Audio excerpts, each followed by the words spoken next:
إن الحمد لله نحمده ونستعينه ونستغفره ونعوذ بالله من شرور أنفسنا ومن سيئات أعمالنا من يهده الله فلا مضل له ومن يضلل فلا هادي له وأشهد أن لا إله إلا الله وحده لا شريك له وأشهد أن محمدا عبده ورسوله أما بعد فإن أصدق الحديث كلام الله وخير الهدي هدي محمد صلى الله عليه وسلم وشر الأمور محدثاتها وكل محدثة بدعة وكل بدعة ضلالة وكل ضلالة في النار. C'est Dieu qui mérite les louanges suprêmes, nous nous louons et lui demandons aide, nous lui implorons pardon et nous nous en remettons à lui contre la perversité enfuie au fond de nos âmes ainsi que celle qui est dans nos œuvres. Ce que Dieu guide, rien ne peut les égarer, et ce qu'il plonge dans l'égarement, rien ne peut les en faire sortir. Je témoigne qu'il n'y a de créateur et de pourvoyeur que Dieu, et que celui dont les noms et attributs sont la perfection même mérite d'être adoré. Nul ne lui est associé. Je témoigne aussi que Mohammed est son serviteur et prophète, la plus authentique des paroles est celle de Dieu, et la meilleure des voies est celle suivie et tracée par son prophète Mohammed, que Dieu prie pour lui le salut. Les pires choses en religion sont les innovations, et toute innovation religieuse constitue un égarement certain. Enfin, tout égarement mène en enfer. Nous avons entamé, il y a déjà de cela plusieurs séances, une discussion ouverte avec ceux qui recherchent sincèrement la vérité, ceux qui savent que cette vie n'est pas une vie bestiale, qu'il ne s'agit pas seulement de manger, boire et de se comporter de la même façon que se comportent les animaux. Mais ces gens savent que ce qui différencie la personne humaine et la valorise, c'est le fait que cette personne, que cet humain, essaye toujours d'accéder à l'absolu, essaie d'accéder à la vérité, et il recherche, il use de son intelligence, cette intelligence placée en lui, afin d'améliorer son existence, et non pas d'améliorer son existence du point de vue matériel, mais moral. Or, le fait de ne pas rechercher la vérité, ou bien d'observer la vérité et de s'en écarter, ceci est une dégradation morale, et non pas une amélioration morale. Car, que pourrait-on considérer comme étant de plus dépravant aux valeurs que d'observer la lumière, que de voir la vérité, que de connaître la solution si on veut, que de connaître le juste et de s'en écarter, de fermer les yeux et de se comporter de la façon dont se comportent ceux qui sont aveugles et qui ne peuvent observer la lumière. Nous avons donc entamé une discussion avec ces gens afin que l'on laisse les passions de côté et que l'on se remette en question. Et nous avions auparavant affirmé que cette remise en question ne saurait écarter ceux qui sont déjà sur le chemin de la vérité, de cette vérité. Car une personne qui observerait la vérité et qui suivrait ce chemin d'une façon confiante, en se remettant en question, en regardant autour d'elle, en comparant le chemin qu'elle suit avec le chemin des autres individus, cette personne ne peut voir que ses pas se raffermir,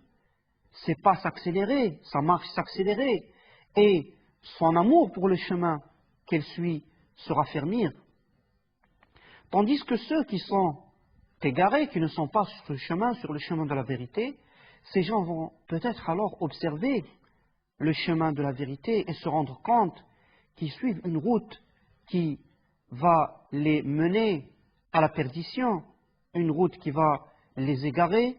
et qui va donc les éloigner du but qu'ils recherchent. Donc la remise en question, lorsqu'elle est faite d'une bonne façon, lorsqu'elle est faite d'une façon objective, lorsque la personne se délibère des passions et ne reste pas enfermée dans le carcan de son éducation, lorsque cette personne ne se dit pas peut-être que je vais découvrir la vérité, mais j'ai honte vis-à-vis de ma société, j'ai honte vis-à-vis de ma famille, j'ai honte vis-à-vis de mes proches de délaisser le chemin que je suis et de rechercher le chemin de la vérité. Or, il ne pourrait y avoir d'autre chemin de la vérité autre que celui du Créateur, autre que celui du Créateur, et autre que celui de ses prophètes, car Dieu, en ce monde d'ici-bas, ne communique pas directement avec le commun des humains, mais il communique avec des gens qu'il a choisis pour leur qualité, pour leur patience, pour leur endurance, et pour leur amour, et pour donc, le fait qu'ils se cramponnent d'une façon extrêmement forte à la vérité, et qu'ils appellent les autres à suivre ce chemin, le chemin de la vérité. Ces personnes, bien sûr, ce sont les prophètes, et Dieu a déclaré dans le Coran qu'il ne choisit pas parmi les prophètes n'importe qui, mais que ces gens qu'il a fait comme étant des prophètes avaient les qualités les plus extraordinaires qui puissent exister au sein de l'humanité. Et Dieu, en plus de ceci, protège ces prophètes et il leur donne victoire. Et même si ces prophètes au monde d'ici-bas ne sont pas suivis, le prophète Mohammed, que Dieu prie pour lui salut, le dernier des prophètes, nous a appris qu'il viendra le jour de la résurrection, certains prophètes, que chaque prophète viendra le jour de la résurrection avec derrière lui sa nation ou ceux qui l'auront suivi. Et il nous a appris qu'il y aura des prophètes qui n'auront que 2 ou 3 personnes qui les auront suivis. Et qu'il y aura même des prophètes qui n'auront personne avec eux. Est-ce que cela signifie que ces prophètes n'ont pas reçu la victoire de Dieu? Que ces prophètes n'ont pas reçu le soutien de Dieu? Non,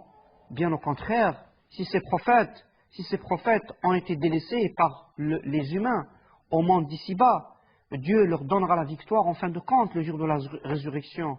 en mettant en évidence, en faisant éclater la réalité et l'authenticité de leur message le jour de la résurrection, et en châtiant ceux qui se seront dressés contre eux et qui les auront combattus. Certains prophètes ont été assassinés. Dieu nous déclare dans le Coran que les Juifs avaient pour habitude d'assassiner leurs prophètes. Et il n'y a pas de plus grave faute que le fait d'assassiner un prophète. Dieu nous donne cette faveur, ce bienfait extraordinaire de nous envoyer un prophète afin qu'il nous enseigne ce qui est faux et qu'il nous enseigne ce qui est vrai et qui nous appelle à suivre le chemin de la vérité qui nous rapproche à Dieu et qui nous montre ce qui nous profite. Les prophètes n'ont pas seulement montré aux gens ce qui leur profite en ce qui concerne leur corps, leur santé et en ce qui concerne leur vie quotidienne, mais ils leur ont surtout montré ce qui leur profitera le jour de la résurrection, le jour du jugement dernier, où Dieu rassemblera toutes les créatures en un seul endroit et où il jugera selon une équité extraordinaire, selon une équité sans pareille, une justice qui ne saurait être comparable à la justice des humains. Dieu demandera des comptes à rendre à chacun et demandera même aux gens: qu'avez-vous fait des prophètes qui vous ont été envoyés? Ceci nous montre la gravité de notre cas, de notre état, de notre vie. Ce n'est pas une vie seulement de plaisir. Nous avions dit auparavant que ceux qui n'ont pas cru, donc ceux qui n'ont pas la foi, qui n'ont pas cru aux prophètes, ou peut-être même qui n'ont pas cru en l'existence d'un créateur, ces gens mangent et boivent et profitent en ce monde d'ici-bas, de la même façon que ceux qui ont cru profitent de ce monde d'ici-bas. Les musulmans mangent et boivent et profitent de tout ce que Dieu leur a permis. Donc tous les deux groupes profitent de ce monde d'ici-bas et goûtent aux délices et aux plaisirs de ce monde d'ici-bas. Mais seuls ceux qui se seront restreints à ce que Dieu a permis et qui auront délaissé surtout, en premier lieu, le fait d'adorer quoi que ce soit avec Dieu et qui n'auront adoré que Dieu de la façon dont Dieu veut, car il ne suffit pas de dire « j'adore Dieu uniquement », je vais vouer mes rites uniquement à Dieu et je vais donc adorer et pratiquer des rites à ma guise envers Dieu. Non, Dieu, premièrement, n'accepte que ce qui lui est voué à sa face uniquement, mais en plus, il n'accepte que ce qui a été exécuté de la façon dont il veut. Et ce n'est pas gratuitement qu'il a envoyé des prophètes. Le prophète Mohammed, que Dieu prie pour lui salut, nous a appris que le plus important acte après le témoignage de foi est la pratique de la prière. Cette prière, malheureusement, qui est négligée par beaucoup de musulmans, au point qu'à notre époque, on différencie entre des musulmans pratiquants et des musulmans non pratiquants. Et ces gens, nos frères, qui croient en Dieu et qui croient que Mohammed est le dernier des prophètes et qui ont accepté tout ce que Dieu a révélé au prophète Mohammed, que Dieu prie pour lui salut, mais qui éprouvent de la peine à pratiquer la prière, ces gens doivent savoir qu'ils encourent un grave danger. Il n'est pas facile, il n'est pas une chose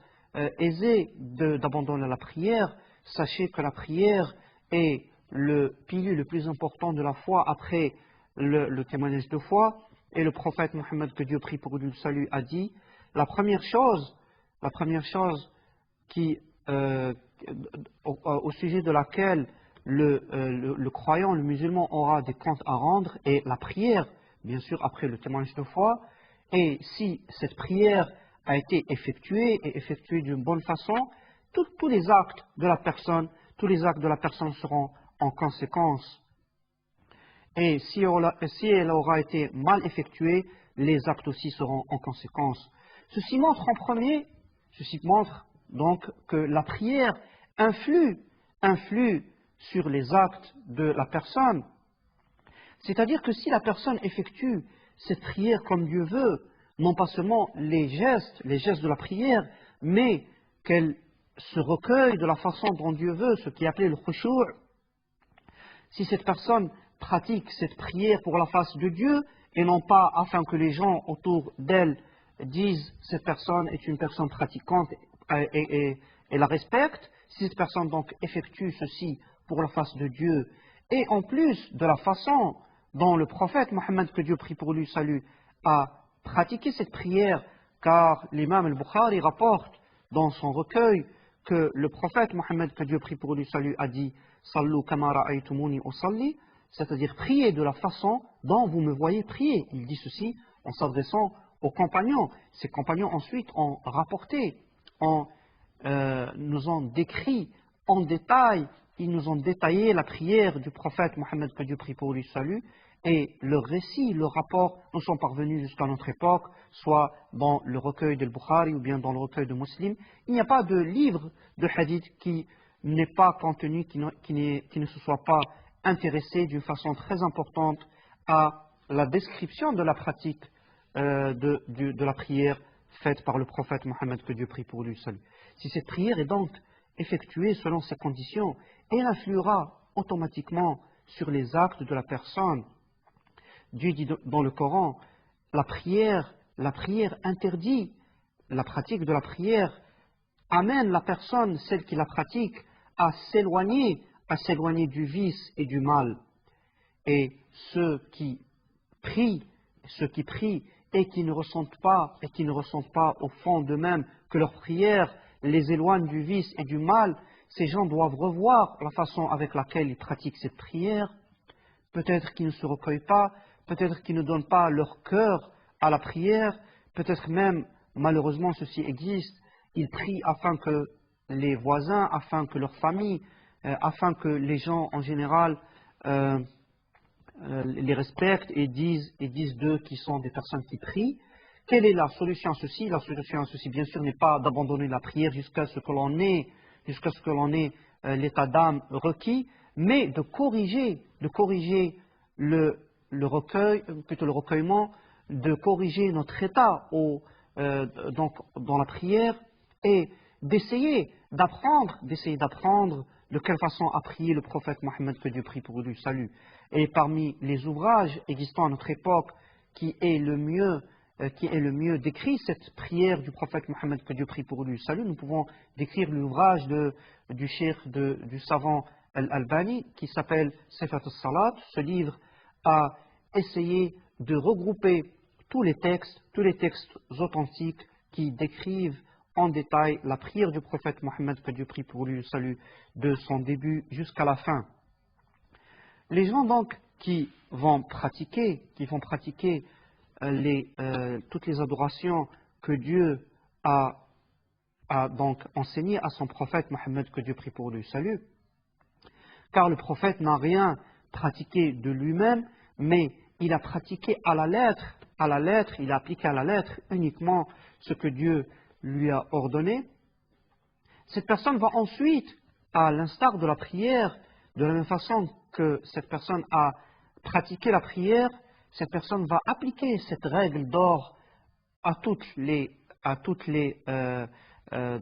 pratiques religieuses, à tous les rites qu'elle aura à vouer à son Seigneur. Prenons l'exemple par exemple du pèlerinage. Le prophète Mohammed, que Dieu prie pour lui, salut, rappelons-le, n'a effectué le grand pèlerinage qui est appelé le Hajj qu'une seule fois au cours de sa vie, et il a dit au cours de ce pèlerinage aux compagnons, apprenez, plutôt faites bien attention de quelle façon j'applique ce pèlerinage, ou bien je pratique ce pèlerinage, car il est possible que je ne le pratique pas, plutôt que je ne sois pas parmi vous l'an prochain. Bien sûr, le prophète Mohammed, que Dieu prie pour lui, salut, a prononcé ces paroles par révélation de Dieu, son créateur, qui savait pertinemment que l'an d'après, le prophète serait mort et qu'il ne serait plus parmi les compagnons afin de leur apprendre quoi que ce soit. Donc il leur a dit, Khudhu anni manasikakum, prenez de moi, ou plutôt je vous inculque la façon de pratiquer le pèlerinage. Faites bien attention donc aux éléments ou plutôt aux actes que j'accomplis et aux paroles que je prononce. Et pour parler de ce détail, pour donc utiliser plutôt cet exemple, rappelons-nous qu'au cours du pèlerinage, beaucoup de gens sont présents, et ils ne sont pas tous, ces gens bien sûr ne sont pas tous des gens savants, des gens qui connaissent bien la façon d'accomplir le pèlerinage. Bien au contraire, ces gens ramènent avec eux des livres